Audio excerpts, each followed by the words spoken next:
Hello, my name is Rick Deering, Bourgault Customer Service Rep. Today we're going to perform a pre-season operational check on your 7000 series air seeder / X30 monitor. This operational check will ensure that your machine is functioning properly as ordered and should give you a trouble-free start. The operational check should be performed before seeding or at least on the first day of seeding. We're going to start with turning on our X30 monitor. After we turn on our X30 monitor, it will search for the ECUs and bridge of the 7000 series cart. That way you know it's connected. As it's powering up, there's a little wait time, and the bridge that connects the tank to the monitor will be flashing a blue light.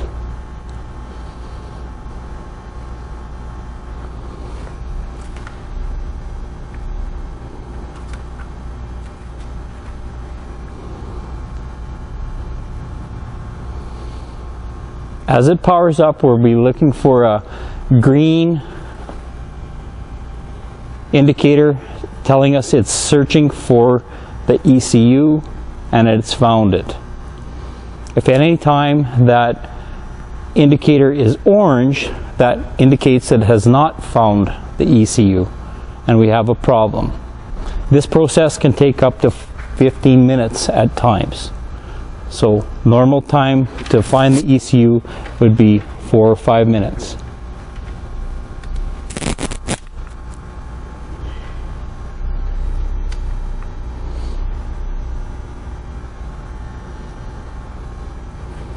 In the lower right hand corner, we notice our master clutch switch is red. That means it hasn't found the ECU yet. Now it says at the top of the screen that it's synchronizing the ECU.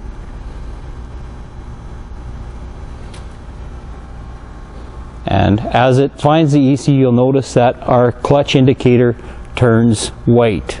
That's a strong indicator that everything is set up as it's supposed to be. We're going to make sure a few things are set up properly within the X30 monitor. So we're going to touch on the wrench in the lower left hand corner, entering our setup screen.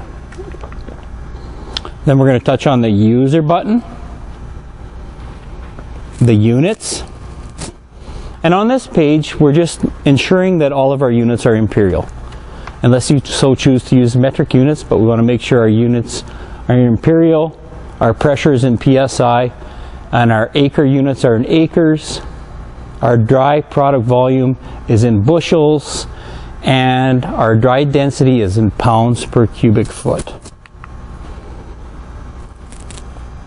Next we'll move over to our implement tab, skipping a few because we just need to check a few things, and then the select folder,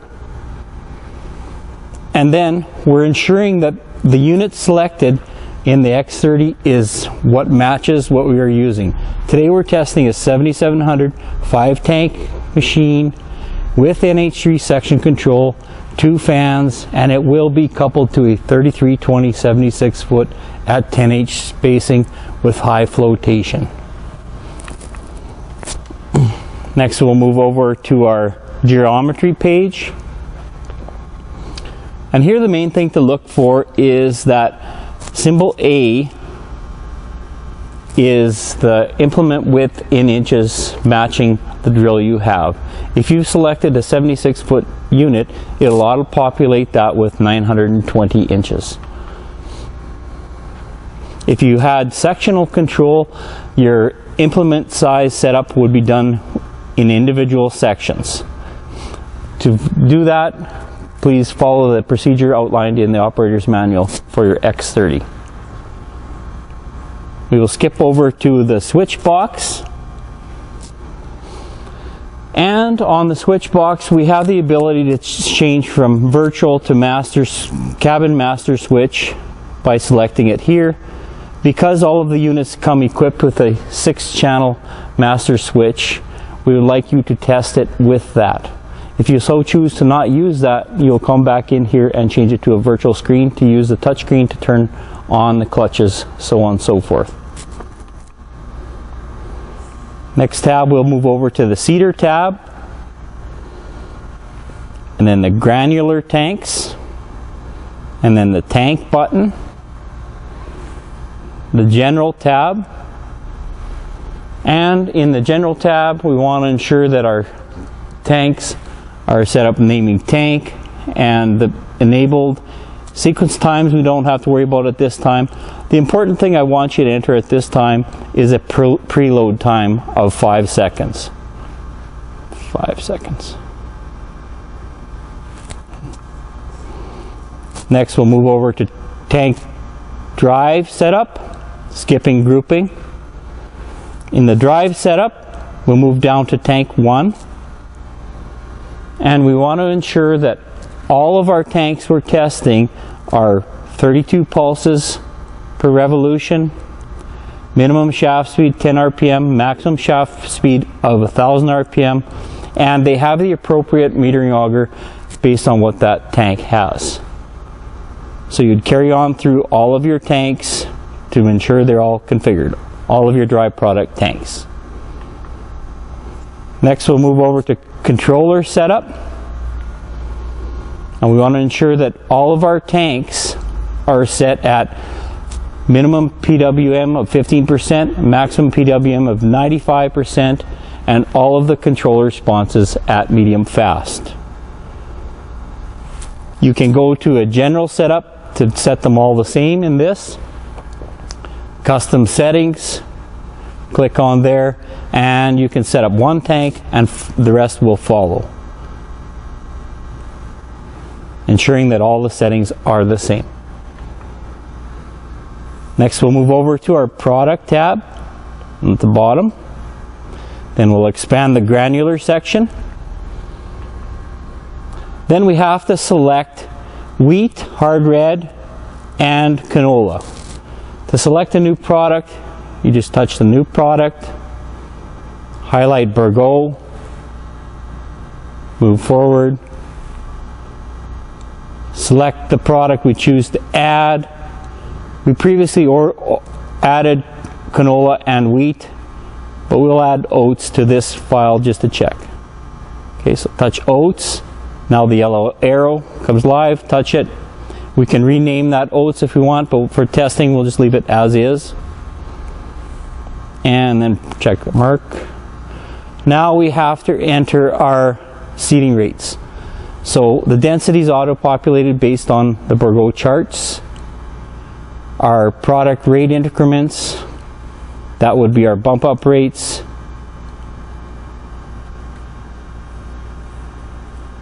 We'll just put 10 pounds in there for today's sample.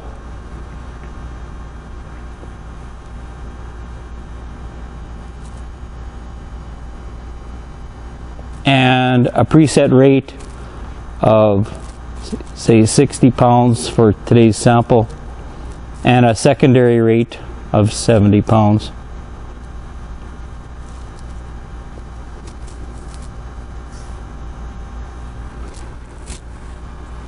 And you proceed to make sure you have at least canola and wheat in that selection. It is a good idea to make sure you have all of your products you'll be seeding with that year.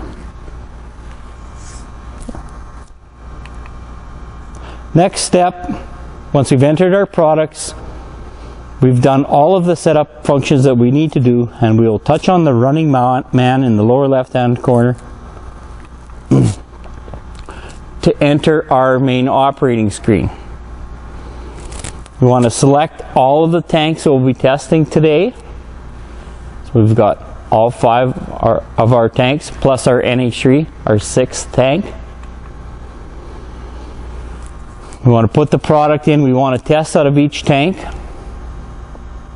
I'll deselect all of them but my first one, expand the first one, touch here, enter our wheat, accept it. We're accepting the preset rate here, secondary rate, accept, Yes. Tank 2, same thing, we'll put wheat in there, we already have that selected. Tank 3, that's one of our smaller tanks, so we've selected canola for that tank. Tank 4, we've got wheat in that tank. Now we only have room for our 4 products in there. We have to take one product off to populate our tank 5. And tank 5, we'll select canola in there as well, in our smaller tanks. Tank 6 is NH3, and we'll test it differently.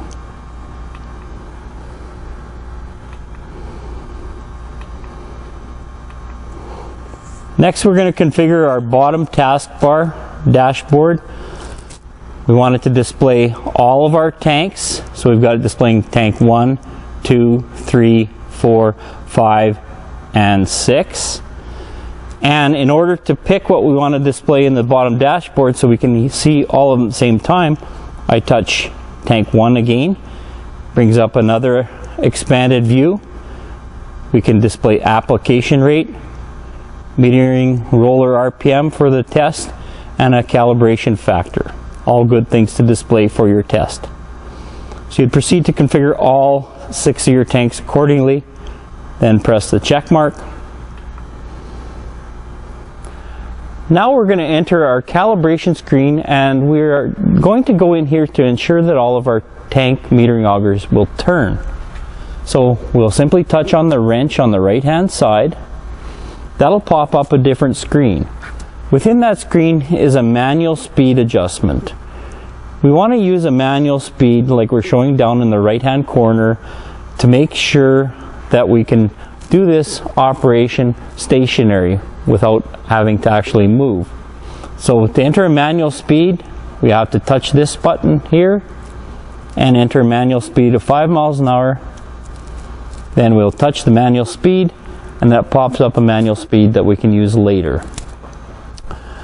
Now we've selected our on-tank calibration switch box, so we're going to enter manual multi-tank calibration, automatic calibration, and then we'll go through a wizard, touching the yellow arrow in the bottom corner. That enters this screen. Then when I move back to my tank, I'll turn the clutches on, and these red indicators will go green, indicating the tanks that will be tested. For today's test, we do have product in tank 1, so we'll just confirm that the other 4 tanks, excuse me, will turn. So we'll be turning on 2, 3, 4, and 5. Tank 2, 3, 4, and 5. As showing on the monitor, tanks 2 through 5 have turned on. Now with the X30 system, we have to ensure we have hydraulic oil running through the metering system. With our remote control, we can divert oil from the fans to the metering system. So I'll turn on the power so it links to the hydraulic valve. Right now it's establishing a link. And if I simply touch the fan button on, it'll run the fans. This confirms the fans have run in the correct direction. In the lower left hand corner there is a fill and a fill cal button. When I touch the fill button, it diverts all of the oil to the hydraulic conveyor or auger, and we'll test that function as well once we've done testing the auger on this. If I press it a second time, it'll divert oil from the fan 1 circuit over to the metering drive. So we have selected our tanks 2, 3, 4, and 5. They're flashing green. Now to confirm that they're turning, I simply turn on the master clutch. Now our metering augers will run.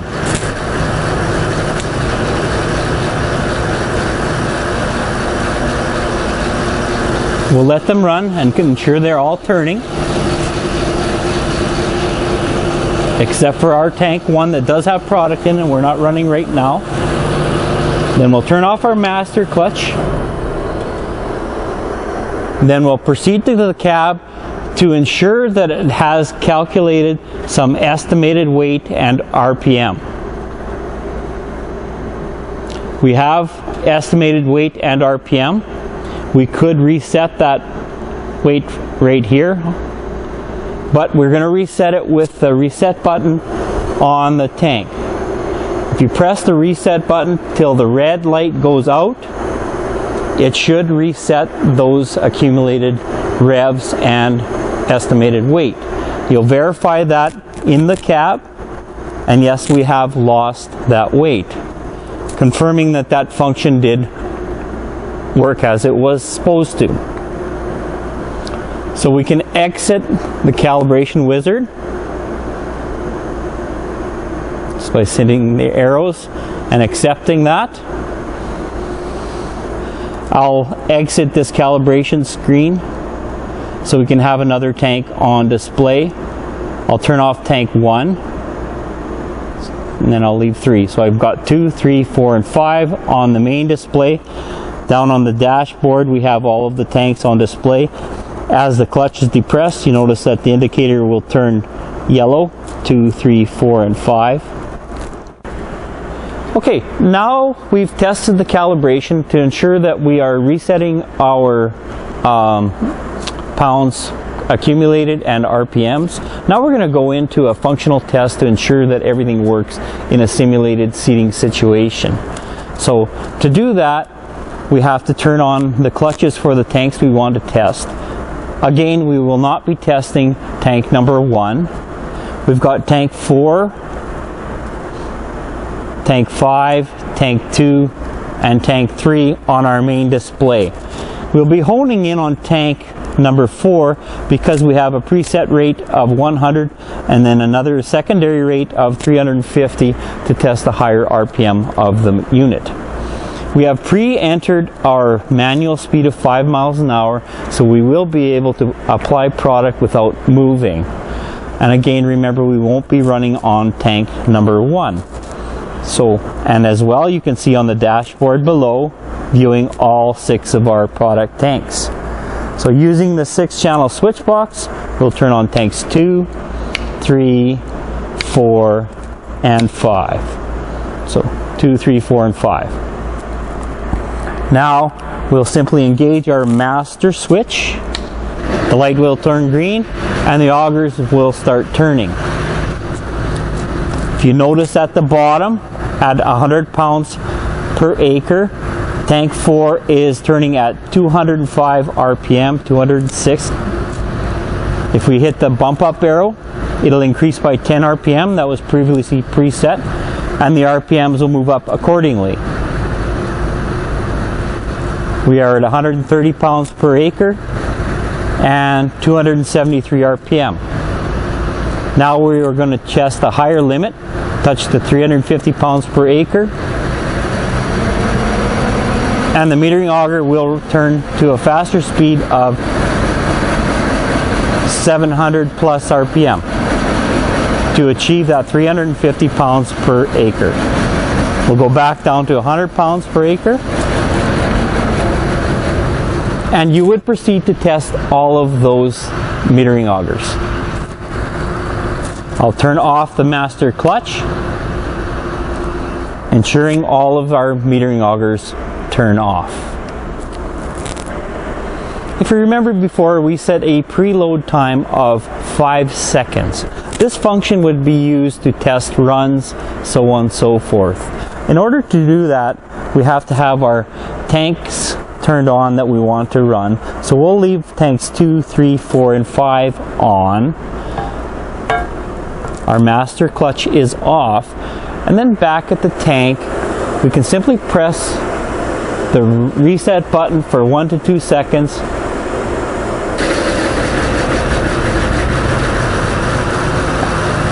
You notice our metering augers ran for the 5 seconds that we previously established. Adequate time for customers to check the runs and make sure there's product coming out of those runs. You can use this function as well to start product coming before you're actually moving. Nice feature that a lot of customers like.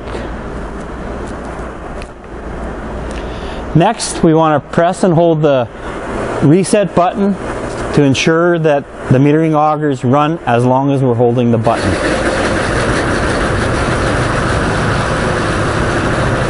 If I continue holding the button, the metering augers should all turn.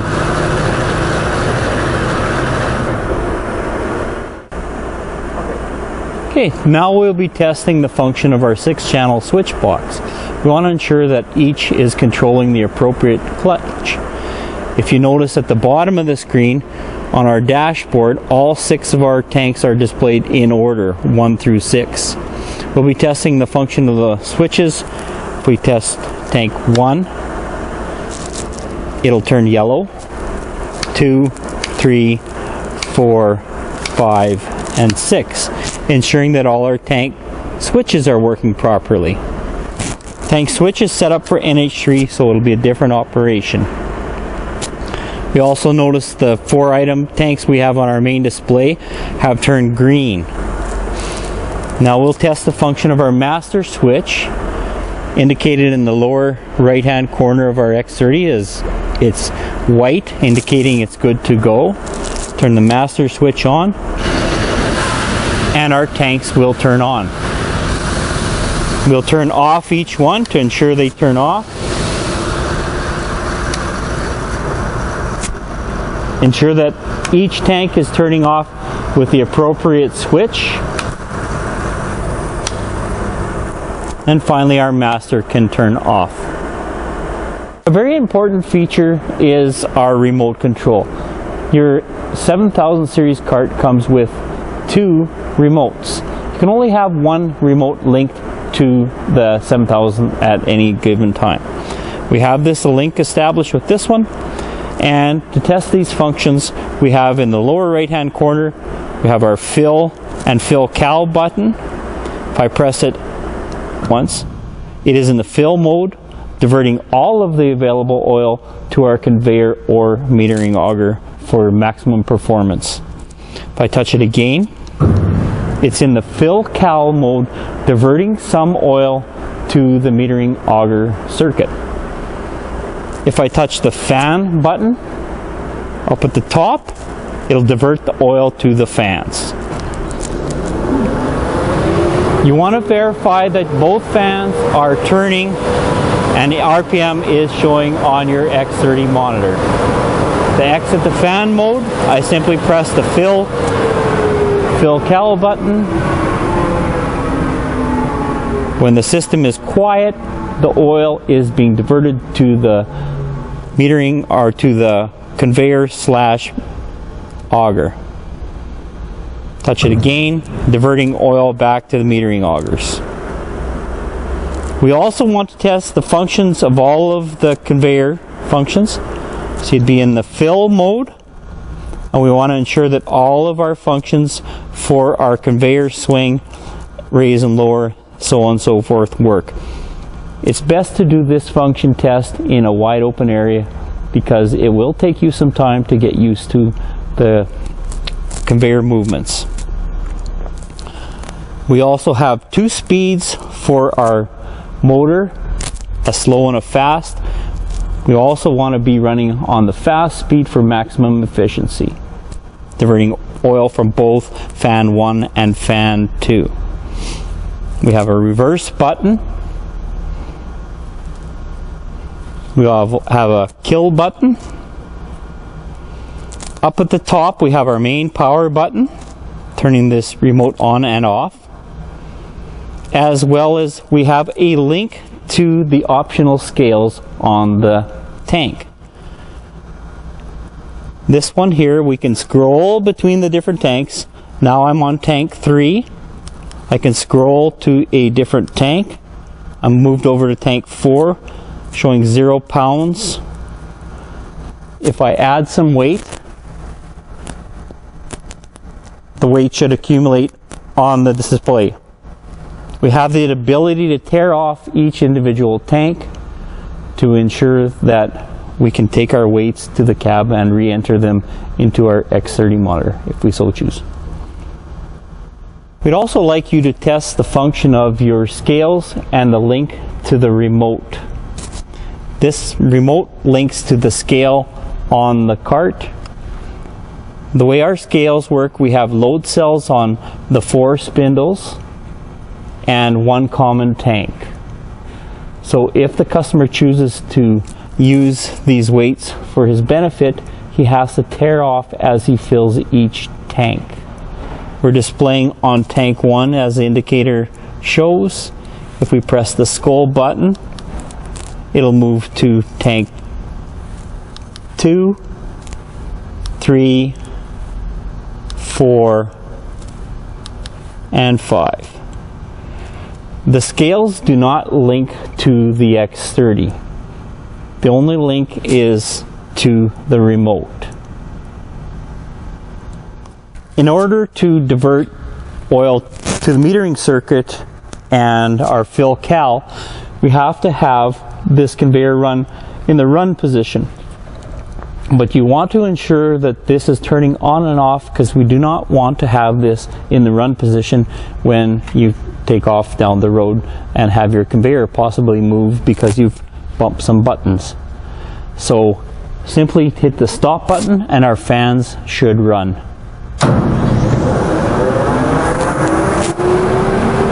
If we turn conveyor run on, then we have to press our fill cal button again to divert oil back to the fill, and again, second button is to fill cal. Concludes our basic test to ensure that all of our metering augers, conveyor, and optional scales work. There are some other things that you have to keep in mind. If your unit is equipped with NH3/liquid, you will have to do a different test to ensure that they're working. We have some tests on our website designed to test the system without actually having product in the tank. Please proceed to do those tests at this time. If the unit is equipped with cameras as a standard option, all the cameras should be hooked up in the cab and ensure that all of the cameras are functioning properly. If the equipment is, if your unit is equipped with blockage modules, you'll have to test this feature after we are hooked up to the drill, and also follow the procedures outlined in our website and operator's manual. The final thing you have to verify is that you have GPS speed coming into your X30 from your tractor. We have a number of setup procedures in the operator's manual that will outline some basic steps and third-party components you need to purchase from your tractor manufacturer to ensure that we have GPS speed coming into the X30. Very crucial to have GPS speed coming to the X30 to have accurate seating rates. With the large tires we use on the 7000 series carts, there's a lot of deflection. Changing the diameter of the wheels, changing the ground speed if using the wheel speed sensor on the cart. All of this procedures we've outlined today are outlined in your X30 and 7000 series operators manuals in a more in-depth method.